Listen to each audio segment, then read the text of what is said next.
네, 안녕하세요. 소개받은 안정권이라고 하고요. 저는 노을이라는 회사에서 우리나라 말로 이제 최고 지속 가능성 책임자, 지속 가능성이라는 영역을 맡고 있습니다. 오늘 제가 이제 소개받은 그 소셜 임팩트 레시피에서 전체적으로 이제 소개해드리고 싶은 것은 소셜 벤처로서 노을이 어떻게 이제 지속 가능한 조직으로 성장하는 노력을 하고 있는지 그런 부분에 대해서 말씀을 드리려고 하고요. 조직 문화적인 부분에 방점이 있긴 한데 이제 미리 전제로 제가 좀 말씀드리고 싶은 것은 저희는 사실 조직 문화 자체에 대해서 굉장히 집중하는 편은 아닙니다. 왜냐하면 뭐 개념적으로는 조직 문화가 다들 아시겠지만 뭐 기본 가정 위에 뭐 신념 체계와 인공물 이렇게 얘기하지만 개념적인 것만 저희가 해서 실천적인 거는 좀 이어지지 않을 때가 있고요. 저희는 이제 결론적으로 보면 조직 내에서 실천하는 관점에서 조직 문화는 결과고 조직 문화를 경영진이 얘기하기보다 그 조직 문화의 그 체감을 하는 구성원들이 얘기하는 게 더 정확하다고 보기 때문에 오늘도 사실은 조직 문화 얘기를 사실 사내에서 엄청 하지는 않고요. 저희는 그 관련된 요소들에 대한 노력들을 어떻게 하고 있는지에 내부적으로도 실제로 많이 관심을 기울이고 있고 그런 부분에 저희가 어떤 활동을 하고 있는지를 말씀을 드리려고 합니다. 그리고 그 말씀을 드리는 관점에서는 저희가 이제 전반적으로 시스템적 사고를 많이 하려고 노력을 합니다. 그러니까 이 조직 문화라는 것도 이럴 땐 이렇고 저럴 때 저렇다라는 것이 아니라 기본적으로 개인들의 만남이라고 회사가 이제 정의하기보다는 회사라는 법인격 자체가 존재하잖아요. 그 법인격에서 그 법인격이라는 그 조직이라는 시스템에서 시스템적으로 어떻게 그 조직의 정체성을 가져나가는지에 대한 노력을 저희가 이제 창업 초기부터 했던 것들을 좀 같이 공유를 하려고 합니다. 그런 관점에서 얘기를 들어주시면 좋을 것 같고요. 먼저 노을에 대해서 간단히 설명을 드리면 저희 그 회사는 저기 위에 보시는 것처럼 이제 여기가 이제 저희가 만든 이제 대표 제품인데요. 혁신적인 탈중앙화, 그러니까 그 중앙 집중적인 어떤 뭐 대형 병원 이런 데서가 아니라 의료 시스템이 부족한 어떤 지역, 소외된 지역에서도 진단이 가능한 진단 솔루션을 개발해서 전 세계의 의료 접근성 문제를 해결하고자 이제 설립되었습니다. 그래서 저희는 기본적으로 로컬 비즈니스보다는 글로벌 비즈니스를 처음부터 생각했었고요.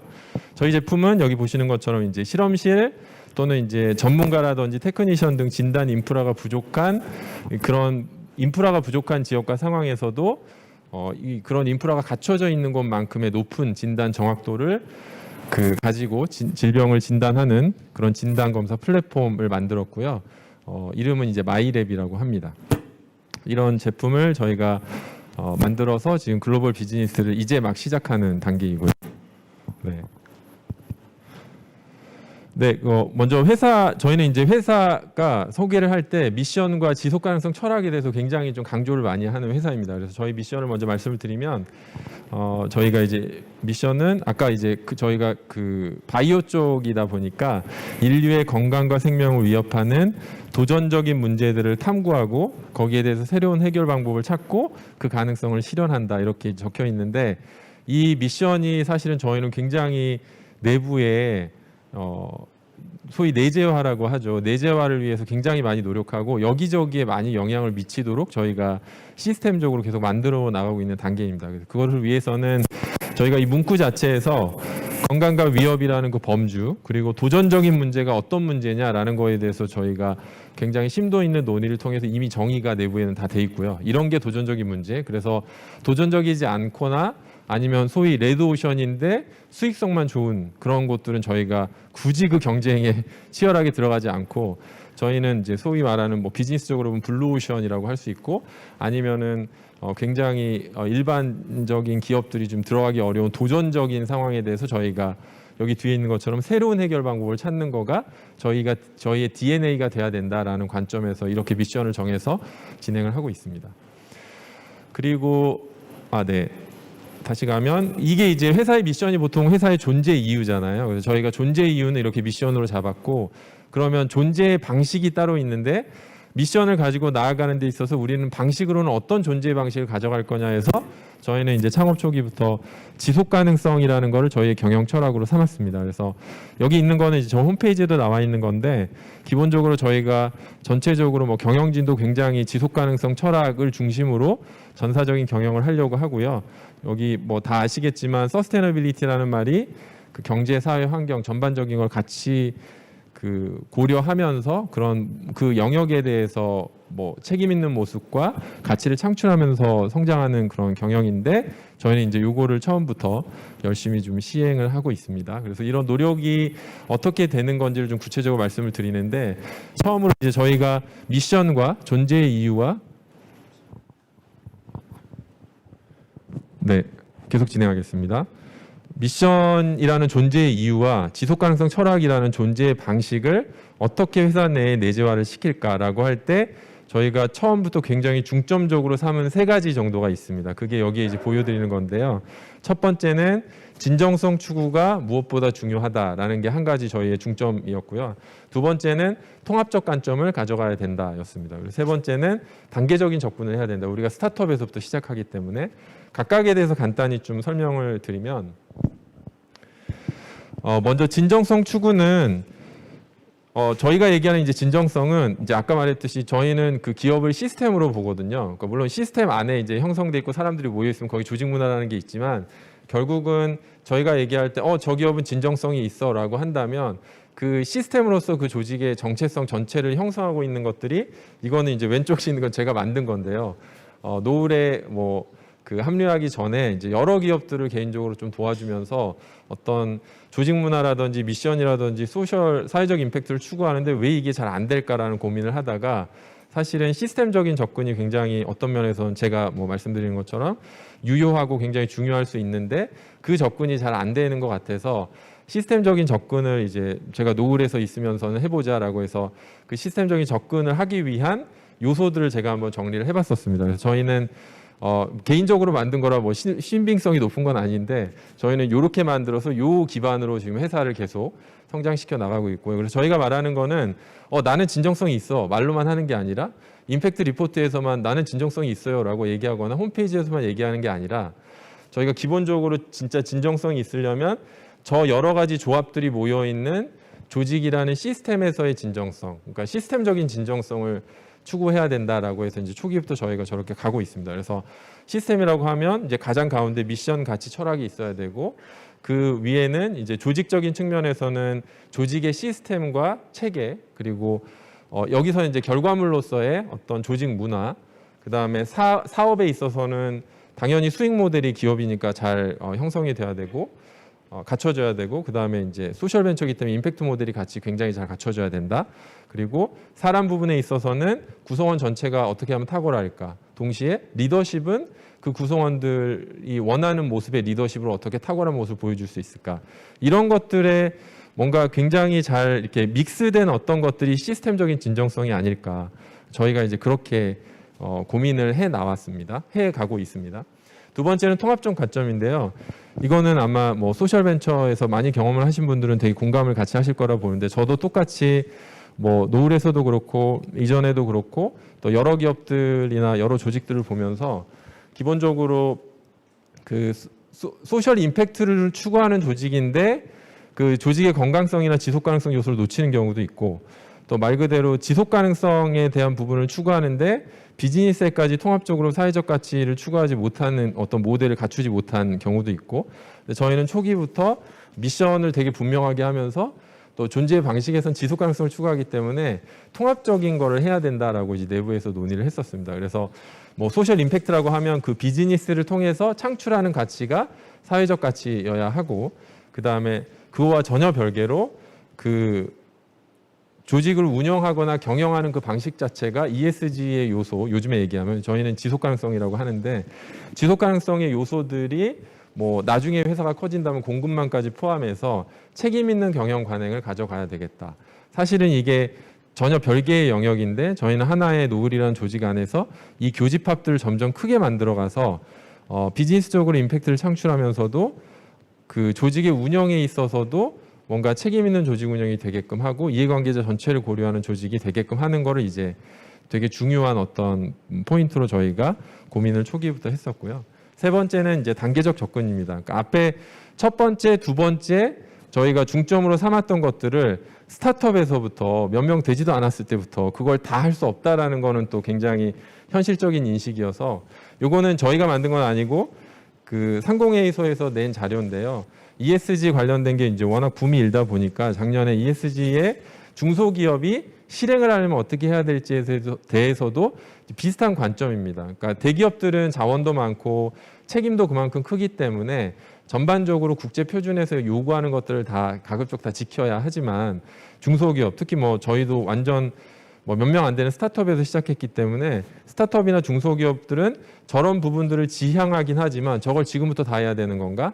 저희는 개인적으로는 저도 그렇게 생각하지 않고 노을도 그런 관점으로 접근하고 있지는 않습니다. 저희는 저런 방향성이 진정성이 있고 통합적으로 나가고 싶지만 그거를 현실적인 여력 위해서 단계적으로 하겠다라는 게 또 하나의 저희의 방점이었습니다. 그래서 저희가 내부적으로 좀 초기부터 가져갔던 게 이제 저희 내부에서 이런 단계였습니다. 그래서 단계적인 접근이라고 하면 저희가 완전히 이제 왼쪽이 초기고 점점점 성장하면서 이렇게 간다고 저희는 판단하는데 가장 왼쪽에 있는 이제 정체성 확립 및 기회 발견 단계. 이 단계에서는 어떤 비용을 더 들여가지고 뭐 ESG를 더 하려고 하거나 뭐 이런 것들에 관한 노력을 저희가 별로 하지 않았고요.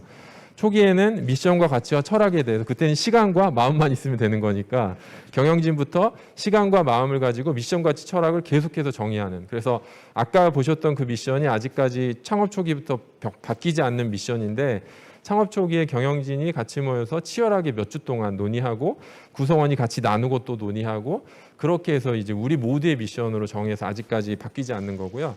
그런 시간을 들여서 많은 노력을 했고 또 하나는 초기에 오히려 우리가 이걸 추구하는데 이게 사업적으로 이득이 되면 얼마나 좋을까, 기술적으로 우리에게 경쟁력 요소가 되면 얼마나 좋을까라고 해서 저희는 사업 기회와 기술 탐색을 더 먼저 했습니다.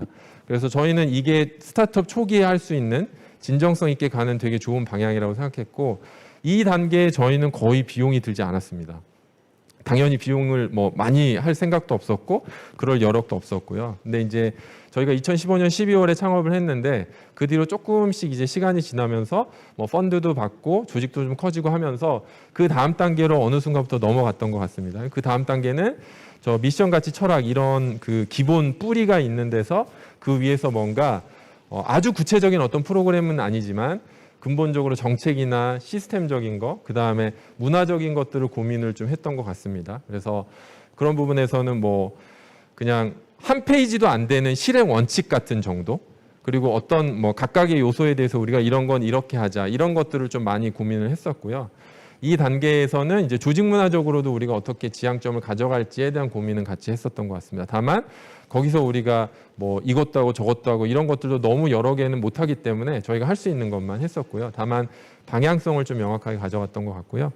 저희는 지금 저희가 생각할 때 3단계로 넘어가는 과정에 있다고 봅니다. 올해 초에 이제 상장까지 했지만 저희가 그 기술 특례 상장을 했기 때문에 아직은 저희가 바이오 업계에서는 특히 스타트업이라고 저희는 스스로 인식을 하고 있고 아직도 막 나아가야 되는 과정이라고 보고 있습니다. 그래서 저희가 지금은 이제 이 정책과 시스템에서 조금 더 구체화해서 우리가 어떤 모습인가에 대한 우리 진단도 해보고 as is to be 분석을 해서 to be로 어떻게 가야 될지에 대한 정도도 저희가 뽑아보고 다만 그 to be가 뭐 되게 여러 개가 나왔다면 그중에서 또 이거 다 못해 우리가 할 수 있는 만큼만 하자 이렇게 이제 접근을 하고 있습니다. 그래서 그게 조금 더 잘 된다면 단기, 중장기 계획으로 저희가 지금 막 이거는 ING고 아직 하고 있는 건 아니고요. 이렇게 갈 거고 또 우리가 계속해서 우리 성과를 리뷰할 수 있을 거고 이제 올해부터 좀 강화를 했는데 이제 우리의 브랜드의 정체성을 더 명확하게 가져가고 커뮤니케이션도 적극적으로 해야겠다 이렇게 가고 있습니다. 마지막 단계는 소위 뭐 대기업들이 하는 그런 정도의 방향이 아닐까 생각하고 있습니다. 그래서 이런 1, 2, 3 그러니까 진정성, 통합적 접근, 단계적 접근 이 세 가지를 통해서 저희가 실제로 어떤 것들을 좀 해왔는지를 간단히만 넘어가도록 하겠습니다. 첫 번째는 말씀드렸듯이 2015년 12월에 저희가 창업을 했는데 2016년 초에 정체성 확립 및 기회 발견 그 첫 단계에 가장 먼저 한 게 미션 어프로치 골을 정립한 거고요.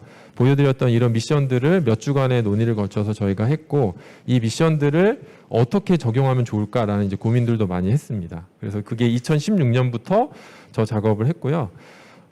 그래서 이제 여기가 미션이라면 이제 우리가 어떤 관점을 갈까? 그래서 우리는 뭐 예를 들어서 문제와 니즈 기반으로 간다. 이게 이제 무슨 의미냐면 우리는 아이폰 뭐 예를 들면 아이폰 10에서 아이폰 11로 가는 거는 문제가 있어서 가는 건 아니잖아요. 그냥 소비자의 더 나은 수요를 창출하는 뭐 단순히 그냥 애드 밸류라고 저희는 느끼거든요. 그게 아니라 저희가 소셜 벤처이기 때문에 사회적으로 문제가 있고 해결돼야 되는 문제를 먼저 정의하는 그런 영역에서만 우리가 코어로 가져간다라고 이제 저희가 했던 거고, 그런 어프로치를 하다 보니까 당연히 저희가 사업을 하는 데 있어서 단순한 애드밸류에는 매력을 좀 못 느끼고요.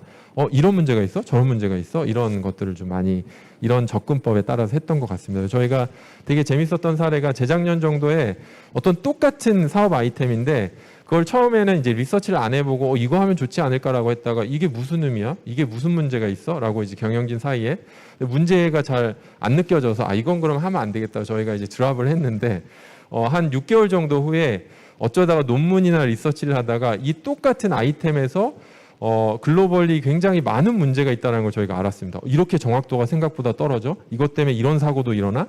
라는 것들을 저희가 깨닫고 그럼 이건 사업 아이템이다. 이렇게 이제 똑같은 건데 저희의 로직이 한 번은 떨어뜨리고 한 번은 이제 가게 되는 그런 것들이 다 이런 저희의 접근성에서 이제 나오는 그 어프로치에서 나오게 됐던 것 같고요. 그래서 그런 작업들을 같이 했었습니다. 그래서 거기에다가 저희 이제 사업 영역도 좀 명확하게 하는 거를 했었고요.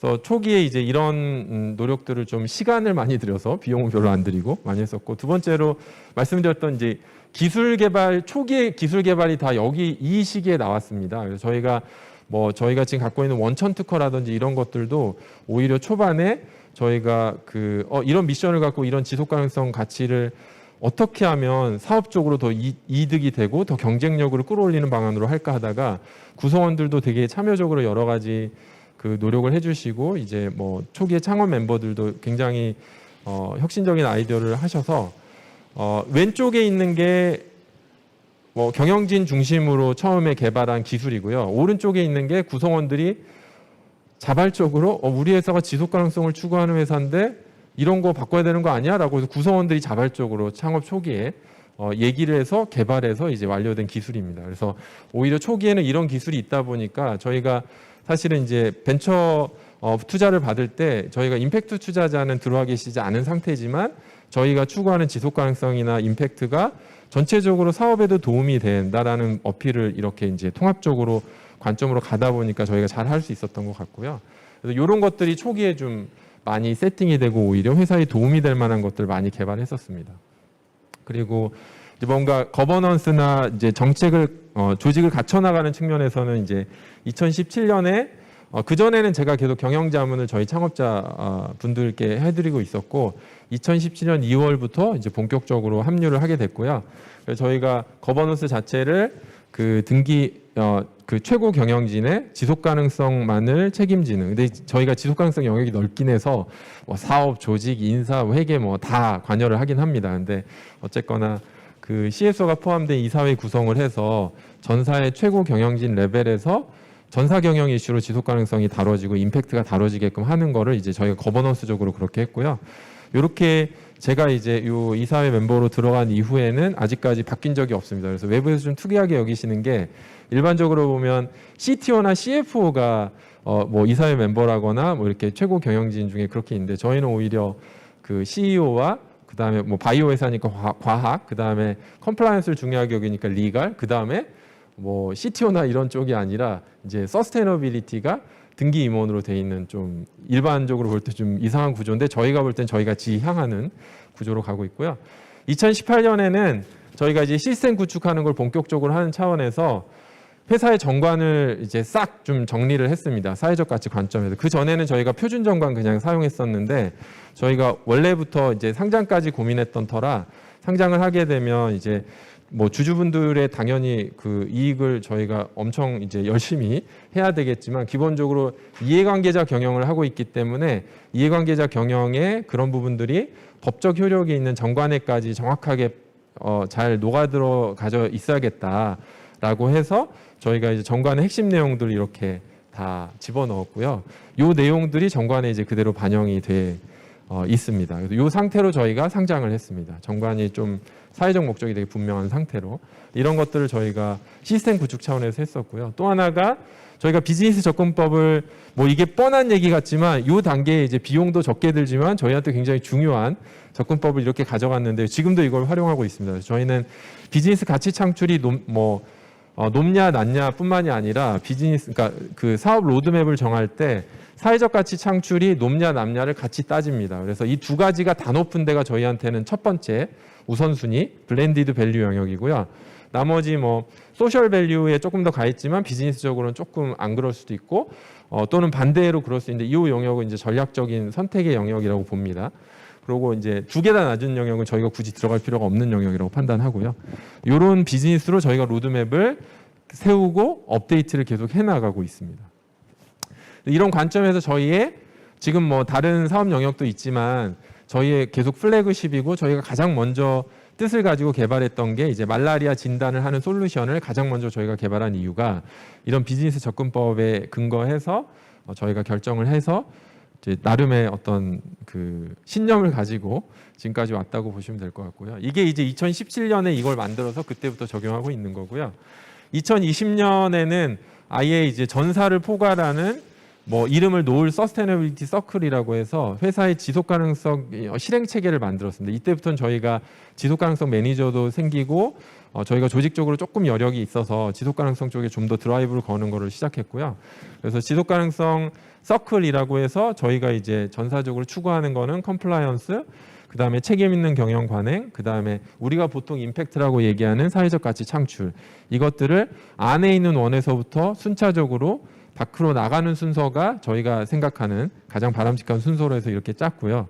이런 것들 하는 데 있어서 저희가 실행 접근법으로 삼은 것들이 이제 항상 그 이해관계자 참여를 최대한 노력하고, 두 번째는 기본적인 정체성이 그 기업 시민으로서의 우리가 어떻게 정체성을 가져갈지 이런 것들을 회사 내에서도 구성원들과 외부에도 공유를 하는 거를 좀 노력을 하고요. 그다음에 전반적으로 협업을 많이 추구하자. 그래서 뭐 다들 아시겠지만 공유의 시대고 콜렉티브 임팩트를 통해서 해결할 문제들이 많은데 그냥 단순히 그냥 비즈니스 경쟁 관점에서만 저희가 접근하지 않는 거를 하기 위해서 이런 전사 차원의 지속 가능성 실행 전략을 만들어서 요거를 지금은 이제 지금 2022년이죠. 20년에 만들었는데 요 틀에서 저희가 계속 실행 관점의 구체화를 지금 해나가고 있다고 보시면 될 것 같습니다.